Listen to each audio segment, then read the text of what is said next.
এতিয়া যেহেতু আমগুৰি 103 নং আমগুৰি সমষ্টি থাকোঁতে আমি সমষ্টি আমাৰ কমিটি আছিলে, আমাৰ কাৰ্যালয় আছিলে আৰু আমি সুন্দৰকৈ গোটেই সমষ্টিটো পৰিচালনা কৰিছিলোঁ। এতিয়া কিন্তু শিৱসাগৰ নামেৰে আমগুৰি 13খন, শিৱসাগৰ 13খন, নাজিৰাৰ এখন আৰু মিউনিচিপালিটি শিৱসাগৰ এৰিয়া লৈ পেলাই যিটো সমষ্টি হ'ল, এই সমষ্টিটোৰ যিখন সমষ্টি সমিতি, এই সমষ্টি সমিতিখন হ'ল, কিন্তু আমাৰ কাৰ্যালয় এতিয়ালৈকে ঠিক হোৱা নাছিলে আৰু সেইকাৰণে আমাৰ কামো যিমান ভাল ধৰণে সুচাৰুৰূপে পৰিচালনা হ'ব লাগিছিল হোৱা নাছিলে। এতিয়া আজি আমি মানকটা চাৰিআলিতেই আমি শিৱসাগৰ সমষ্টি পৰিষদৰ, অসম গণ পৰিষদৰ এই কাৰ্যালয়টো আমি আনুষ্ঠানিকভাৱে আজি মুকলি কৰিছোঁ। আৰু আমাৰ যিহেতু আমগুৰি সমষ্টি থাকোঁতে যি 13খন পঞ্চায়ত আহিছে, তাৰ আমাৰ আঞ্চলিক কমিটিবিলাক আছিলে বা আমাৰ কমিটিবোৰ ভালকৈ আছিলে আৰু এই কমিটিবিলাকে কাৰ্যবাহ কৰি আছে। কিন্তু শিৱসাগৰৰ যিটো পাৰ্ট লগ লাগিলে, সেই লগা পাৰ্টটোত আমাৰ দলৰ নেটৱৰ্কটো ইমান ভাল ধৰণে হৈ থকা নাই। এতিয়া আমি দলৰ নেটৱৰ্কটো আমি ইতিমধ্যে গঠন কৰি আছোঁ। এতিয়া সম্পূৰ্ণ গঠন হৈ যোৱাৰ পিছত এই কাৰ্যালয়টো ফুল চুইঙত কাম কৰিব পাৰিব আৰু আমি শিৱসাগৰ সমষ্টিয়ে যে হ'ল, এইটোৰ আমি কাম কৰাৰ এটা ভাল সুবিধা হ'ব। এতিয়া এই কাৰ্যালয়টোৰ পৰা আমি অহা সময়ত আমাৰ দলৰ শিৱসাগৰ সমষ্টিৰ যিমানখিনি কাম, দলৰ সংগঠন, দলৰ যোগাযোগ ব্যৱস্থা উন্নত কৰা আৰু দলৰ জৰিয়তে এতিয়া অঞ্চলটোৰ ৰাইজৰ সেৱা কৰাৰ কাৰণে অঞ্চলবিলাকৰ লগত সুসম্পৰ্ক গঢ়ি তোলাকে আদি কৰি এই কথাবিলাক আমি এতিয়া খুব ভাল ধৰণে কৰিব পাৰিম।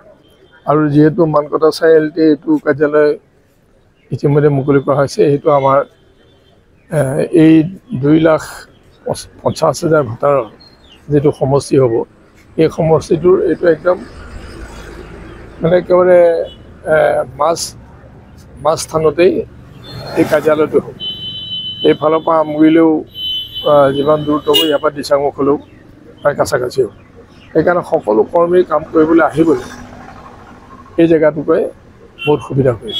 আজিৰ পৰা আমি আনুষ্ঠানিকভাৱে অহা 2026 চনৰ হ'বলগীয়া যিটো বিধানসভা নিৰ্বাচন আছে, এই নিৰ্বাচনটোত গণপৰিষদ দলে শক্তিশালীভাৱে যাতে প্ৰতিদ্বন্দ্বিতা কৰিব পাৰে, মোকাবিলা কৰিব পাৰে, তাৰ কাৰণে আজিৰ পৰা আমি ব্যৱস্থা লোৱাৰ কাৰণে আনুষ্ঠানিকভাৱে কাৰ্যালয় খোলা হৈছে। যোৰহাটৰ প্ৰথমখন NABH স্বীকৃতিপ্ৰাপ্ত চিকিৎসালয় AJ নাৰ্ছিং হোমত নৱসংযোজন কেটলেব। 96খন বিচনাযুক্ত neurology, nephrology, urology, medicine, OBS and gynaecology, orthopaedics, paediatrics, cardiology প্ৰতিটো বিভাগৰে নিয়মীয়া OPDৰ লগতে ডায়েলাইচিছৰ সুবিধাযুক্ত চিকিৎসালয়খনত সংযোজন কৰা হৈছে হৃদৰোগীসকলৰ বাবে অত্যাধুনিক কেটলেব, য'ত মুখ্য চিকিৎসক হিচাপে আছে অভিজ্ঞ কাৰ্ডিঅলজিষ্ট ডক্টৰ গৌতম দাস আৰু তেখেতৰ সহযোগীসকল।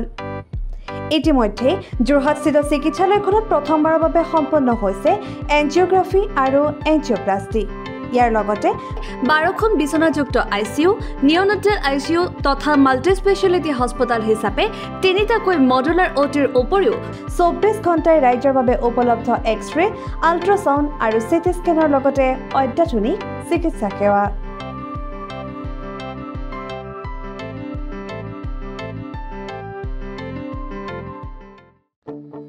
আপোনাৰ সপোনৰ ঘৰখন কেনে হ'ব? আপোনাৰ সন্তান আৰু আপোনজনৰ সৈতে কেনেদৰে কটাব আপোনাৰ আজৰি সময়? এই সকলোবোৰ সমস্যাৰ সমাধান লৈ শুভম গ্ৰুপে আপোনাৰ বাবে লৈ আনিছে আপোনাৰ সপোনৰ ঘৰখন।